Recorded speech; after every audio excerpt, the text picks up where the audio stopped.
The air in the ballroom was thick with the scent of expensive lilies and the kind of forced sophistication that only old money, or people pretending to have it, can conjure.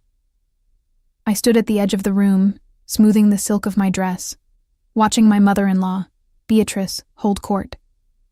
She was draped in pearls, her voice a sharp, melodic chime that always seemed to ring loudest when she was belittling someone under the guise of helpful advice. Today was supposed to be a celebration of my husband's promotion to senior partner, a milestone we had bled for over the last 5 years. But as I looked at the seating chart, I realized Beatrice had moved the gold-embossed name cards again. My parents were relegated to the back corner near the kitchen doors, while she and her sisters had planted themselves firmly at the head table. I wonder, as you're listening to this, maybe while doing chores or driving home, have you ever felt completely invisible to the people who are supposed to love you most? Like you're just a supporting character in a play about your own life? My name is Elena. I'm 32 years old, a forensic accountant by trade, and for the last 6 years, I've been the quiet daughter-in-law, the one who stayed silent when Beatrice mocked my modest upbringing, the one who nodded when my father-in-law, Arthur, hinted that my career was just a cute hobby compared to the family legacy. They saw my silence as weakness. They saw my calm demeanor as a lack of spine. What they didn't realize is that a forensic accountant's entire job is to find the things people try hardest to hide. Elena, darling, Beatrice's voice cut through my thoughts. She didn't look at me. She looked at the tray of hors d'oeuvres a server was carrying. Do make sure the lighting for the slideshow is dimmed properly. We wouldn't want the guests to see the, shall we say, unrefined quality of some of the older family photos you chose. She smiled then, a thin, surgical curve of the lips. Behind her, my husband, David, was caught in a conversation with his father. He glanced at me, a flash of apology in his eyes, but he didn't step away. He never did. He was the golden boy, and I was the trophy he had polished himself, according to Beatrice. I reached into my clutch and felt the cool, rectangular edge of the flash drive. It felt heavier than it should. On it wasn't just the tribute to family values Beatrice had curated. It contained the digital trail of a 3-month group chat titled The Inner Circle, a chat Beatrice had accidentally invited me to a year ago, forgetting I had a secondary work email. They thought I was the underdog. They thought they were the ones in control of the narrative tonight. They had demanded the front row, a place of honor to bask in the glory of their success. I was more than happy to give it to them. I walked toward the tech booth, my heels clicking rhythmically against the marble. Calm. Steady. Ready. The tech booth was a small, darkened alcove at the back of the ballroom, a silent vantage point over the sea of champagne flutes and artificial smiles. The technician, a young guy named Leo, looked up from his console. "Ready for the tribute loop, Mrs. Sterling?" "Almost, Leo," I said, my voice as steady as a heartbeat in deep sleep. I made some last-minute edits to the transitions. Use this drive instead. It's synced to the audio cues I practiced. I handed him the black USB stick. He didn't blink. He just saw a meticulous wife wanting everything perfect for her husband's big night. He had no idea he was holding the detonator. I walked back into the crowd, weaving through the inner circle. Beatrice, Arthur, and my sister-in-law, Chloe. They were huddled near the stage, sipping vintage Bordeaux. As I approached, the conversation dipped into that practiced, hollow silence that tells you exactly who the topic of discussion was. "Elena," Chloe sighed, adjusting her diamond tennis bracelet. "Did you finally find a way to fix that hideous centerpiece on table 12? It looks like something from a local craft fair." "I took care of it, Chloe," I replied. I looked her in the eye, not with the downcast gaze she expected, but with a clinical sort of curiosity. "I think the visuals tonight will be much more striking." Beatrice stepped forward, her hand resting on my arm with the weight of a silk-covered shackle. "We've decided, dear, that Arthur should give the opening toast instead of you. It's a professional milestone, after all. It requires a certain gravitas. You can handle the thank you notes later this week."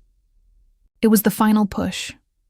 For years, I had been the one who balanced their books, the one who navigated their legal gray areas with my accounting expertise, and the one who kept the peace. And yet, here they were, publicly stripping me of even the small dignity of speaking for my own husband. I looked over at David. He was laughing at one of his father's jokes, his back turned to me. He wasn't a bad man, but he was a curated one, grown in the shadow of Beatrice's expectations. He didn't see the messages they sent when he wasn't looking. He didn't see the text from last Tuesday where Beatrice told Chloe, "Once David makes senior partner, he won't need a mousey little bookkeeper to hold his hand. We'll find him someone with actual pedigree." "Of course, Beatrice," I said, a small private smile tugging at the corners of my mouth.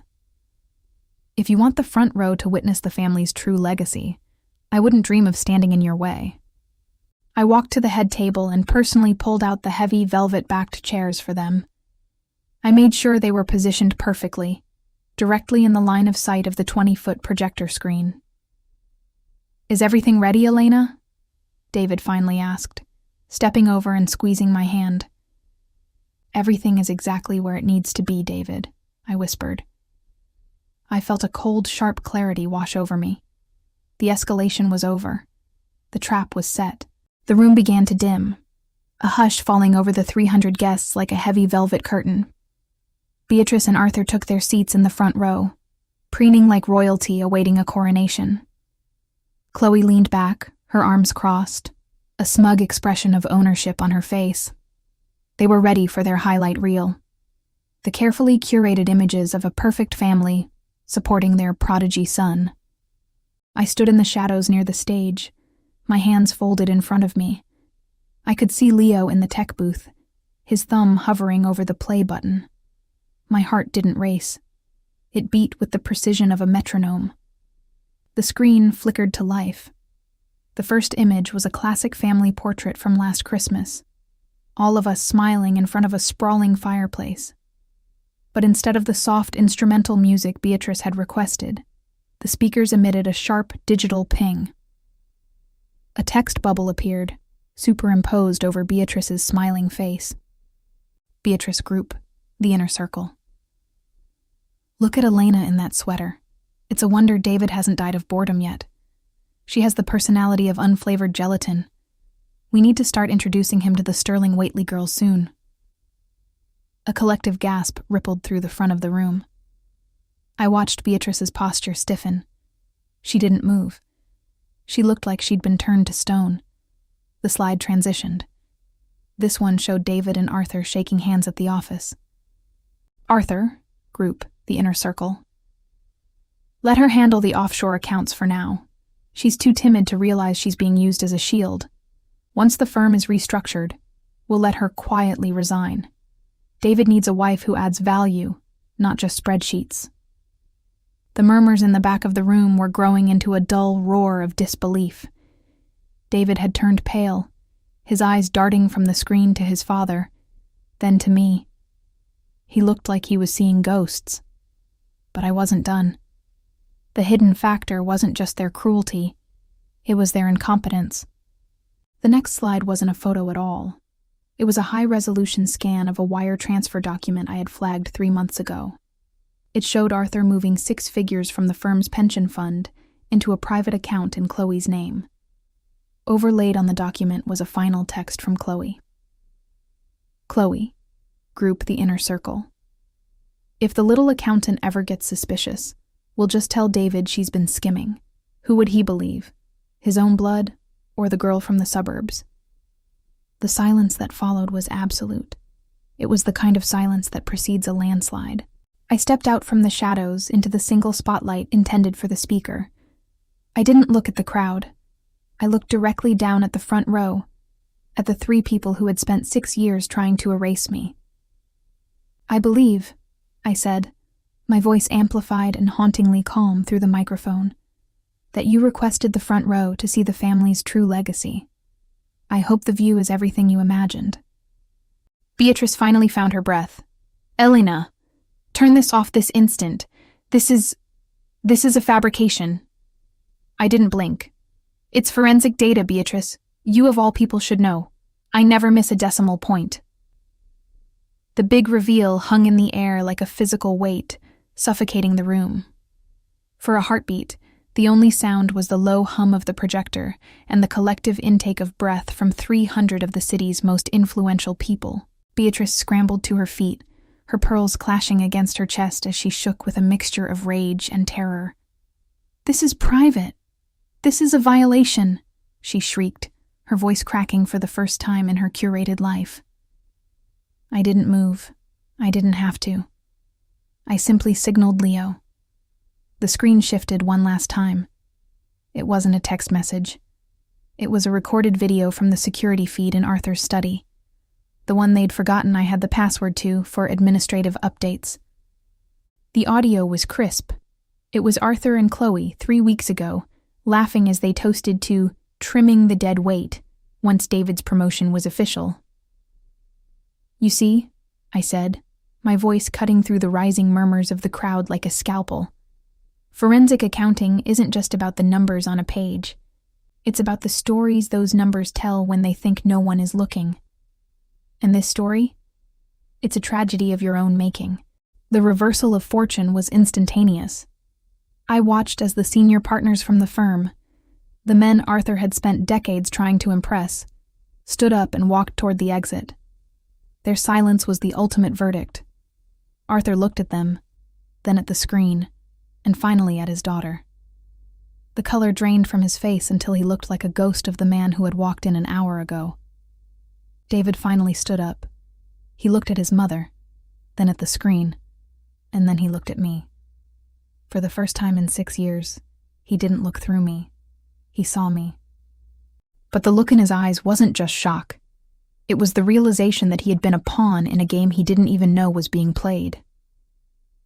"Elena," he whispered, stepping toward the stage. I stepped back, maintaining the distance. "I pointed them to the exit, David," I said, gesturing to the heavy oak doors at the back of the ballroom. "And I think it's time they used it." Security, briefed by me an hour prior regarding unauthorized guests, stepped forward from the wings. They didn't use force. They didn't have to. The weight of the room's collective disgust was enough to push Beatrice, Arthur, and Chloe toward the door.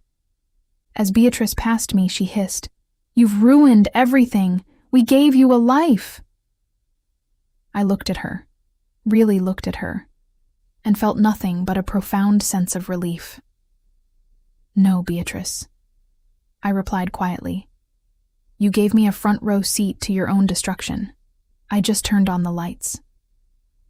They were escorted out, the doors swinging shut behind them with a final heavy thud. The inner circle was broken. The silence that followed their exit wasn't awkward. It was cleansing. I looked out at the room, at the colleagues and friends who had watched me play the role of the quiet, dutiful wife for years. I didn't offer an apology, and I didn't offer an explanation beyond what the screen had already whispered. I simply laid the microphone down on the podium. David reached the edge of the stage, his face a mask of shattered glass. "Elena, I had no idea. The texts, the money. Why didn't you tell me?" "Because, David," I said, stepping down to meet his gaze one last time. "You were too busy listening to them to ever hear me. I spent 6 years trying to fit into a front row seat that was designed to crush me. I'm done being a supporting character." The silent revenge wasn't the public shaming or the legal storm that I knew was coming for Arthur and Chloe. It was the quietness that followed. It was the fact that for the first time in my life, I didn't have to calculate my next move to please a narcissist. I walked out of that ballroom alone, my heels clicking on the marble with a newfound weight. I didn't go home to the Sterling estate. I went to a hotel I'd booked weeks ago under my maiden name. As I sat by the window, watching the city lights, I felt a peace I hadn't known since I was a child. Setting boundaries isn't just about saying no. Sometimes it's about burning the bridge so thoroughly that the people who hurt you can never find their way back. What do you think? Did Elena go too far? Or was this the only way to finally be heard? If you've ever had to stand up to toxic in-laws or family who treated you like an outsider, let me know in the comments below. Your stories remind us all that silence isn't weakness, it's preparation. If you enjoyed this story of vindication, make sure to like this video if you believe in standing your ground. Share it with someone who needs to hear this today. Subscribe to Silent Revenge Lab for more tales of calm drama and ultimate justice. Until next time, remember, keep your head high and your evidence higher.